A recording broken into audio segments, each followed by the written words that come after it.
অনেক প্রশংসা। কি আমার ব্যাপারে প্রশংসা? তার সাথে তো আমার মারাত্মক সম্পর্ক। কি বললো? এই বললো আপনি নাকি এই করছেন ওই করছেন, অনেক প্রশংসা।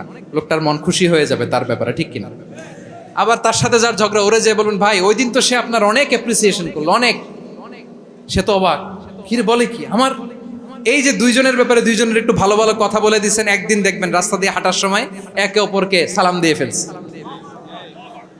সালাম দিয়ে বুকে জড়ায় ধরছে, আছে না নাই? আবার মিলমিশ হয়ে গেছে। কিন্তু আমাদের স্বভাব হইলো দুই প্রতিবেশী যদি একসাথে বসে একসাথে হাঁটে, দূর থেকে দেখলে আমাদের জলে, আছে না নাই? ঘটনা কি এই দুইটার মধ্যে এত মিল কে? এই দুইটার মধ্যে গিরিঙ্গি লাগানো যায় কিভাবে? হ্যাঁ, এই বন্ধুত্ব ফ্রেন্ডশিপ নষ্ট করা যায় কিভাবে? এরকম মানসিকতা সবার না, আমাদের অনেকের মধ্যে আছে না নাই? আল্লাহর কাছে তওবা করেন এই মানসিকতার যেন আমরা না হই, আমরা মিলিয়ে দিব। কানগুলো খরগোশের কানের মতো খাড়া করে শুনুন পেকুয়ার ভাইরা, বিশ্বনবী বলেন আলা উখবির